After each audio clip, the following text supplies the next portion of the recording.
listening to Your Secret is Safe with Me, non-judgmental talk about infidelity with Dr. Marie Murphy. If you're looking for new perspectives on complicated relationship issues, you've come to the right place. Days go by, they're crawling by. Hi everyone, I'm Dr. Marie Murphy and I'm a non-judgmental infidelity coach. If you are engaging in anything you think counts as infidelity, I can help you deal with your feelings, clarify what you want, and make decisions about what you're going to do. No shame, no blame, no judgments. A lot of the so-called advice out there for people who are cheating is little more than thinly veiled judgment, but that is not what I provide. I give you guidance and support that respects the fullness of your humanity and the complexity of your situation, no matter what you're doing. When you're ready to resolve your infidelity situation in a way that's truly right for you, let's work together. There are 2 ways you can have me as your coach. You can enroll in my self-guided course in which I offer teachings and assignments that go beyond what I share on the podcast, or we can work together one-on-one via Zoom. To get started with either of these options, go to my website, mariemurphyphd.com. Together, we will find you some relief and a clear path forward. Okay, people, today we are going to talk about sex work and infidelity, or more accurately, we are going to talk a little bit about sex work and infidelity. There's so much we could say about sex work, and there's so much we could say about sex work and infidelity, and there's no way we're going to touch on all of the things that could be said about these topics or the intersections between them. I have called this episode Sex Work and Infidelity Part 1 because I hope to follow this episode up with other episodes about sex work and infidelity because there are so many important points that we just aren't going to get to today. I had actually been meaning to put together an episode or 2 or 3 about sex work and infidelity for years, literally, but a podcast listener recently sent in some questions about infidelity and sex work, and that nudged me into action. And this episode is going to be primarily geared towards responding to that listener's specific questions, because I always believe that if somebody asks a question, others are probably entertaining the same question or very similar questions themselves. And then at the end of the episode, I'm going to answer another listener's questions, which are very important, but unrelated to sex work. Before I dive into responding to the listeners' questions about infidelity and sex work, there are a few very important things about sex work in general that I want to say. The first is that sex work, or exchanging sex for money or other resources, has been going on for a long time. They don't call prostitution the oldest profession for nothing. And there has been, at least in some segments of society, a lot of stigma associated with sex work for a long time. Maybe this is changing somewhat. I don't have any empirical evidence to support this, but I will cautiously say that anecdotally, it seems to me that there are more public, visible conversations about sex work happening now than there were, say, 20 years ago. And it seems like there is more recognition of sex work as a legitimate form of work than there were, say, 20 years ago. But again, that's just my casual observation, and I am being kind of optimistic here. But even if I'm partially right or onto a verifiable trend or set of changes that are happening, it's also true that stigma associated with sex work in general and sex workers in particular persists. And that's important for us to be aware of for a lot of reasons. Before I go any further, I should say that if you're new to this podcast or new to me, you may not yet know that I have a PhD in the sociology of sexuality, but I do. And sex work was a focus of my study and teaching for quite a while. So my thinking about sex work has broad and deep influences from social theory and empirical social science research on many dimensions of sex work. And frankly, it's hard for me to quell my desire to launch into a series of sociological lectures on sex work, but that's not what this podcast is for, so don't worry, we are not going to do that. But I do want to draw our attention to a few contextual points. So to, echo what I've been saying, as you're probably well aware, there is an idea out there that it is inherently demeaning or degrading to trade sex for money. A lot of people have presented this as an absolute truth, like it's bad to sell sex, period, the end. But that doesn't mean they're right. The idea that it is fundamentally demeaning or degrading or otherwise bad to exchange sex for money is socially constructed, as the sociologists say, or is an optional belief, to use the terms I often employ as a coach. What the empirical research shows is that not all sex workers experience their work to be demeaning or degrading in any ways or in the ways that some people assume it is, right? Some research shows that some people who exchange sex for money, who engage in sex work, do not experience this to be problematic at all. Or they do experience it to be problematic, but not necessarily in the ways that we might think. Now, that said, not everyone who engages in sex work does so because they choose to, and I'll say more about that in a moment. So not everyone who sells sex is going to have the same experience of doing that. Similarly, there's an idea out there that it is intrinsically problematic to pay for sex. And again, maybe this way of thinking is less prevalent than it used to be, given that sex work and the consumption of sexual services is more visible within our culture than it used to be. But I continue to have clients of varying ages who tell me how weird they feel about paying for sex or having paid for sex. And some people say they just feel a little funny about it, but some people tell me that they feel very deeply ashamed of it. So even if social norms are changing, I think we're still operating within a realm in which paying for sex is seen as at least somewhat taboo, or sometimes very taboo, at least some of the time. But again, just because it's sometimes considered taboo doesn't mean that it is truly or fundamentally or absolutely problematic to pay for sex. We can recognize that there are certain beliefs out there about the okayness of sex work or the un-okayness of sex work and the consumption or provision of sexual services. And we can also recognize that just because these ideas exist does not mean that they are correct in any absolute way. Now, even if we don't have to believe that it is inherently bad to exchange sex for money, we do want to be aware that the sex work industry is vast and diverse, and the experiences of sex workers vary tremendously. Some sex workers have a very high degree of choice about doing the work they do. They're doing what they're doing to make money because they want to or choose to, but if they stopped wanting to or choosing to, they would have other viable options for making the money they need or want. However, that is not true of everyone who sells sex. Some sex workers have some choice about the work they're doing, but their choices are shaped by a dearth of other viable means of making money and by their economic necessities. It's fair to say that all of our choices are constrained by external forces to some extent, but some of our choices are constrained far more than others. If I have 4 kids and no partner and no other human helping me with my financial needs, and the only so-called legitimate job I can get pays less than a living wage, engaging in sex work may be a choice, but it's a choice driven by my extreme need and the lack of economic opportunities available to me. And of course, some people are forced to provide sexual services and aren't making any money off of the sex work they're engaging in, or are making very, very little money and have little, if any, control over their working conditions. Each of the points I've just made are worthy of a lot more discussion, but we're not going to do that here and now. For now, what I want you to consider is that if you are a consumer of sex work, you may want to be a very conscious consumer of sex work.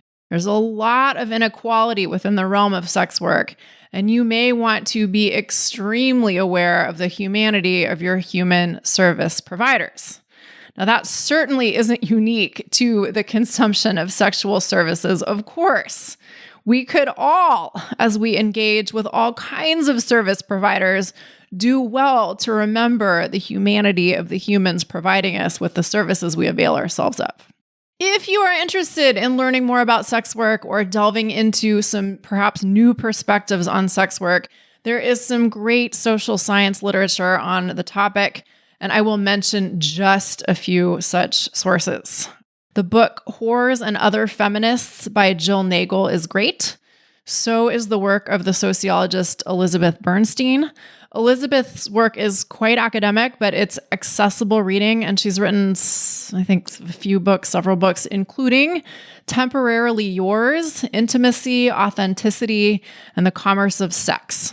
Another book, Live Sex Acts, Women Performing Erotic Labor by the sociologist Wendy Chapkiss is also great. And these are not the only bits of reading related to sex work that are worth a read, but they are a good start. With these points as context, let's turn to the questions the podcast listeners sent in about infidelity and sex work. The first question from this listener is seeing a sex worker infidelity since there is not emotional attachment and it's quote unquote just sex?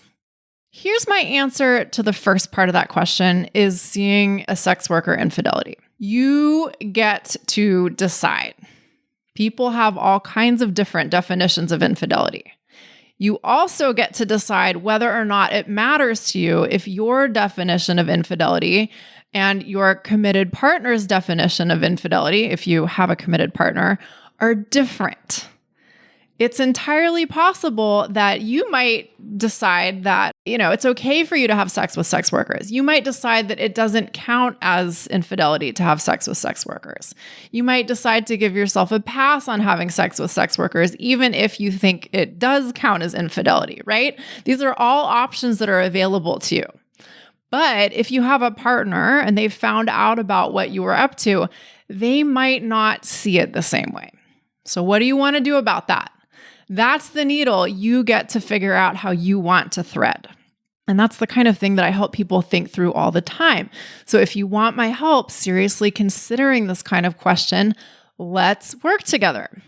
But I don't have an absolute answer for you on this one, other than telling you that you get to decide what you think. In regards to the second part of this question, I do encourage you to consider that although sex with a sex worker might be, quote unquote, just sex without any emotional connection, it also might not be.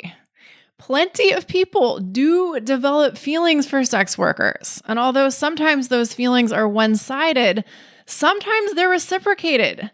And sometimes pretty powerful connections are formed. So if your intention is to avail yourself of the services of sex workers as a means of having your sexual desires fulfilled without getting into an emotional relationship, keep in mind that you may have to actively avoid getting emotionally involved with the sex workers you interact with. You may have to actively set boundaries rather than assuming that certain boundaries are naturally in place or assuming that certain things will naturally not happen. This person's second question was, is it quote unquote worse than an affair due to risk of STDs? Maybe exploring the cliche that sex workers are quote unquote dirtier than quote unquote normal girls. Not a truth, but the public perception, this person says. So I think what this person is asking here is something to the effect of, is having sex with sex workers worse than having an affair with someone who is not a sex worker? Because having sex with a sex worker comes with a higher risk of contracting a sexually transmissible infection. But then it sounds like this person answers their own question by saying it isn't true that sex workers are quote unquote dirtier than people who are not sex workers.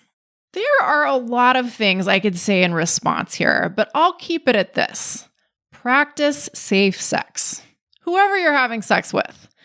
Do not make assumptions about what sexually transmissible infections a person might have or have been exposed to, whether they're a sex worker or whether they aren't a sex worker. There are different ways of having safe sex or safer sex, but assuming who you need or don't need to practice safer sex with is not one of them. The third question this person asked is it quote unquote better because you don't run the risks of drama coming into your marriage/relationship from the other party? Okay, here I'm going to assume that the person asking the question means, is having sex with a sex worker better than getting involved with someone who isn't a sex worker? Because engaging with a sex worker presumably comes with pretty clear terms of engagement, and all of the parties involved are invested in abiding by those terms of engagement, right? I think that's a safe assumption to make. And if that's what the question means, my answer is maybe. It all depends on what you want out of your relationships or your dalliances or your sexual experiences or whatever kind of extracurricular activities you're engaging in. That said, yes, plenty of people do appreciate the clear boundaries associated with engaging with sex workers. The boundaries and limits that come with this kind of professional relationship are part of what make the exchange so appealing to many consumers of sexual services. But as I said earlier, you may not want to assume that there isn't going to be any emotional entanglement involved. That can happen.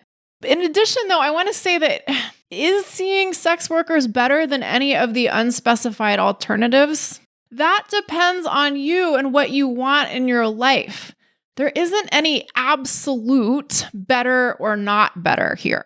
Whenever we're trying to figure out what's better or worse for us, it can be really helpful to specify what we want in our own lives or in our relationships, instead of looking for absolute answers of any kind. Here's the fourth question from the same listener. Does this make it better or worse on a grand scale, since due to the reduced risk, you have the ability to sustain infidelity longer without being pushed to the point of having to make decisions? Now, this is why coaching is so great. We can talk through all of these things, and I don't have to make any assumptions. There's a lot of additional information I'd like to have in order to speak to this person's question. But without that information, I'll say this. Again, not to sound like a broken record here, but I don't believe there is an absolute better or worse in this kind of a situation. You get to decide what's better or worse for you in any given situation in your life, of course, but that requires you to get clear on what you want and what you don't want. Requires you to get clear on what you prefer and don't prefer. And then you get to make decisions in the service of what you think is better for you, and take action in the service of those decisions. The latter part of this question suggests that the person asking it may be trying to put off making decisions about a committed relationship. And that takes us into territory that has little to do with sex work. If you're trying to put off making a decision about whether you want to stay in a relationship or not, I want you to ask yourself if you like your reasons for putting off that decision, or putting off thinking about that decision, or working towards that decision. And if you do like your reasons for putting it off, fair enough. We can't tackle everything in our lives simultaneously. And if you want to see sex workers while you're consciously putting off your decision about staying in your committed relationship, you can. That's your choice. And you get to choose if you think that counts as infidelity or not, or whether you're okay with engaging in infidelity if you think it counts as infidelity. You are the person you need permission from here. On the other hand, if you're trying to put off making a decision about your committed relationship for reasons you don't like or aren't even really all that conscious of, I'll say this. My opinion is that it's usually better to handle the life business that we know we need to handle sooner rather than later. My opinion is that trying to put off decisions we know we want to tackle indefinitely isn't a great idea. And these are my opinions. They're not the laws of the universe that you must follow or else. But my opinions are informed by my observations of how these situations go for a lot of people. So what I suggest is that if you think you have some decisions to make about a committed relationship you're in, consider that it might be time to approach those decisions instead of avoiding them. And then see sex workers or don't as you're making these decisions. The fourth question is, conversely, is it legitimate to decide you want to stay in your marriage, but also want to see sex workers as your quote-unquote new normal? Is making that decision really a decision, or just a way to delude yourself into thinking you've made a decision? Here's my answer to the first part of this question. There is no way for any of us to say in any absolute sense, what it is legitimate for you to do or not do.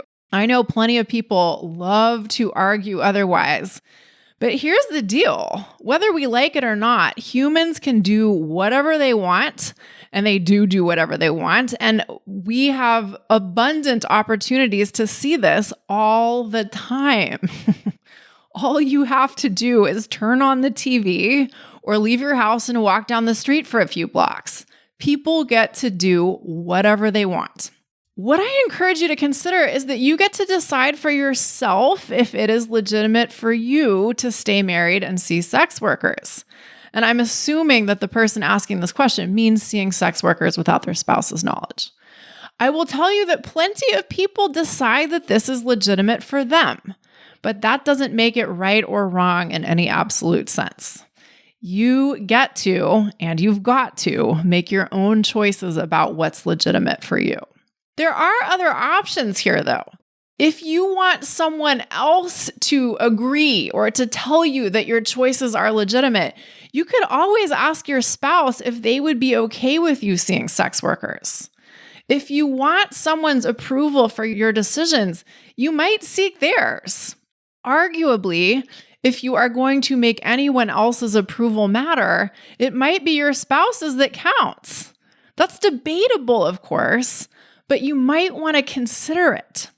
So for instance, if you're married to someone you care about deeply and you think you want to stay married, but your sex life is non-existent and you're not willing to live like that anymore, you might want to have a talk with your spouse about that and let them know that you'd like to have an understanding about what you're planning to do or what you are doing.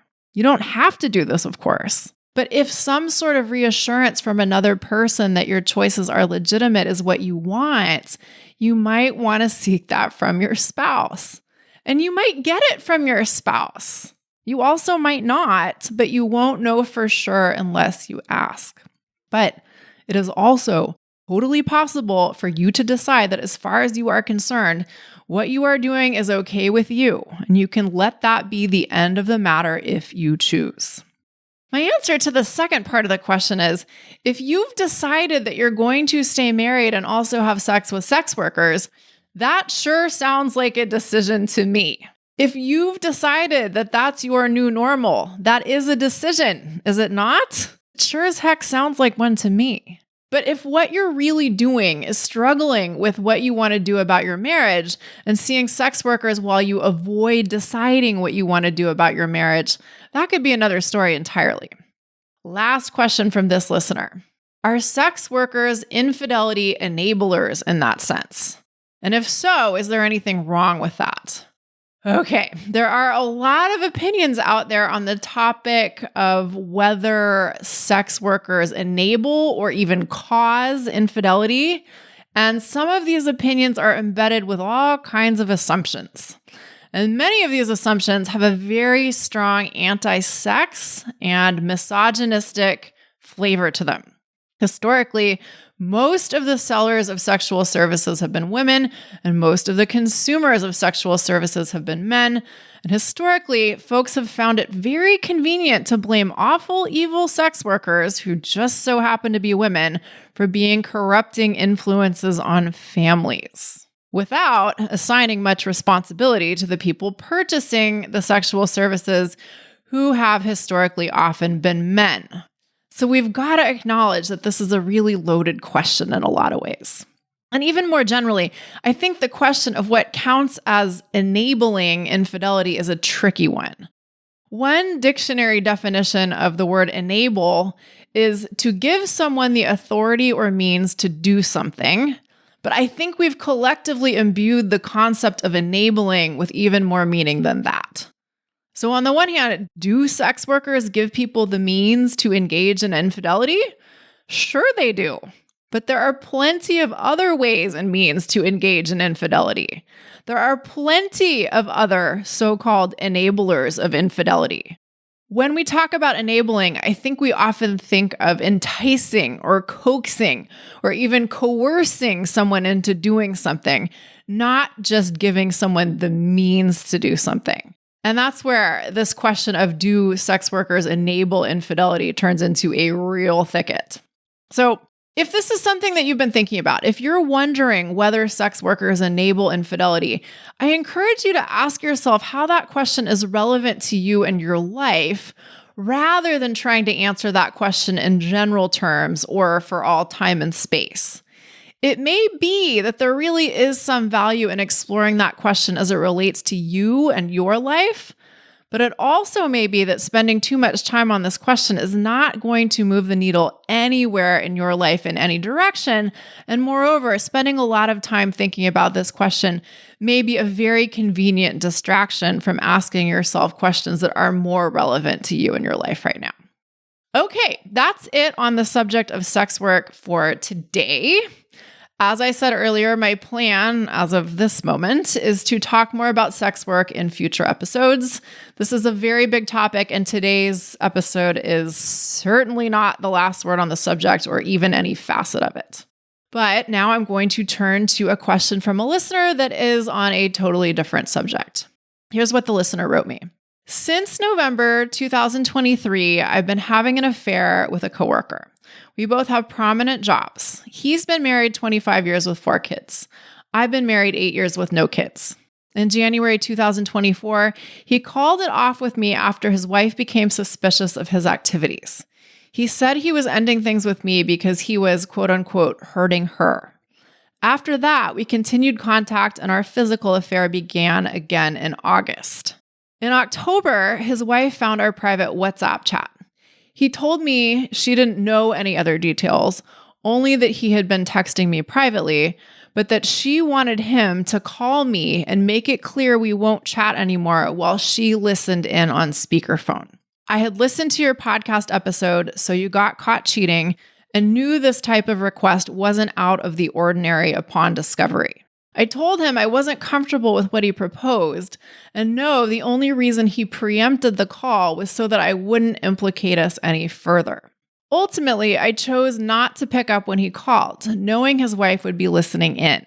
He called a few other times that week. I thought that would be the end of it, but several weeks later, after I told him I understood we wouldn't have continued contact, he messaged me again in November saying he would be trying to call me again with his wife listening in. He said he doesn't have a choice and he's doing this to make his wife trust him again. She's also been accompanying him on all out-of-town work trips, including 2 that I would be attending so she could, quote unquote, watch him. I have not attempted to reach out at all. He has decided not to disclose the details of our relationship. Otherwise, he wouldn't be calling to alert me ahead of time. Moving on has been difficult since we still work together. I already lost my affair partner who I loved. I wish he'd stop trying to rub salt in the proverbial wound to placate his wife at my expense. Is this quote-unquote normal behavior from an affair partner several weeks later when he's no longer in quote-unquote panic mode after immediate discovery? Are these serious attempts to quote-unquote save his marriage when he still messages me ahead of calling so I won't out us? Okay, that's the end of the listener's questions. It's hard to say what counts as normal behavior. Normal is a pretty funny concept. But even if I have no idea what counts as normal behavior, I can tell you that I see people doing this kind of thing with regularity. And by this kind of thing, I mean someone continuing to hound their ex-affair partner for a phone call to demonstrate to their spouse that the affair really is over. What I see is that sometimes people get a little frantic, or more than a little frantic, when their spouse has found out they've been having an affair and may go to great lengths to placate their spouse. It's hard to know what the intentions behind his actions are. Maybe he is trying to save his marriage. Maybe his spouse is very much on his case and he is still very much in panic mode. Maybe he has no idea what the hell he's doing. There are so many different possibilities. And the most important point here is that us trying to figure out exactly what he's doing may be impossible. That said, you as the hurt ex-affair partner may want nothing to do with your ex-affair partner's attempts to do whatever he's trying to do with his spouse, meaning trying to get you on the phone to tell you that he's not going to text with you anymore or whatever. And it's fair enough for you to not want anything to do with his attempts to fix his marriage or whatever it is he's doing. So let's see what your options might include here. The first and perhaps most important thing you may want to do is to stop asking yourself questions that you aren't likely to be able to answer and aren't likely to get anything out of asking. To echo what I've said already, asking yourself, are these serious attempts to save his marriage when he still messages me ahead of calling so I won't call us out? May be a question that you can never answer.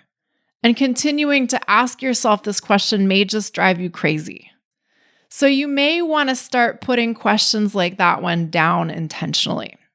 Similarly, if your affair partner believes that he doesn't have a choice about trying to call you with his wife listening in, that's his business, and you don't have to let that be your problem. It sounds like what you've been doing when he calls is simply not answering the phone. You might want to continue to simply not answer the phone. It doesn't need to be any more complicated than that. In terms of how you engage with him, it might simply be a matter of continuing to do what you're currently doing, or more appropriately, perhaps to not do what you currently aren't doing. You may want to start to transition from thinking about him to actively devoting your efforts towards deliberately grieving the end of the affair and deciding what moving on looks like for you.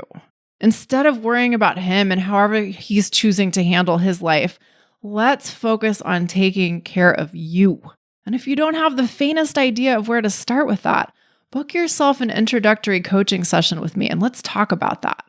Now, on the other hand, since you still work together, if you think it might be helpful to communicate with him about his behavior, you can certainly consider doing that.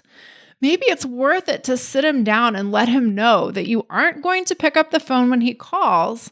And you could even ask him to kindly stop trying to involve you in whatever it is he's trying to do with his spouse. Here's the thing though, for better or worse, he may continue to call you.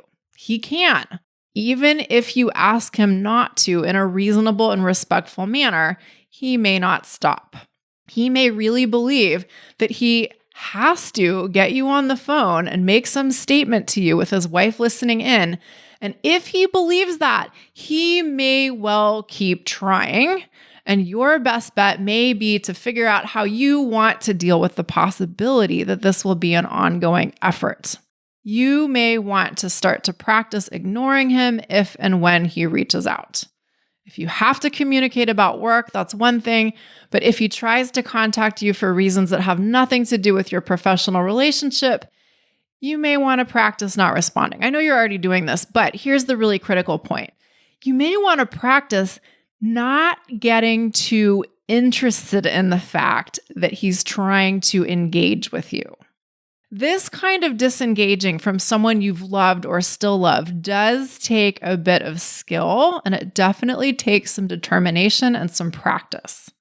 But by deciding to not get invested in whatever it is he's trying to do, you free up a lot more of your capacity to attend to yourself, to grieve the affair, and perhaps to take a look at what's going on in your own marriage if you want to.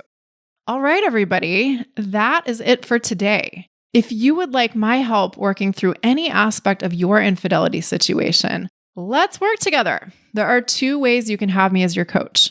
We can work together one-on-one via Zoom, or you can enroll in my self-guided course, You're Not the Only One. To get started with either of these options, go to my website, mariemurphyphd.com. Can't wait to meet you. Thank you all so much for listening. Bye for now. Thanks for listening to Your Secret is Safe with Me with Dr. Marie Murphy. Make sure to click subscribe to get updates on our latest episodes.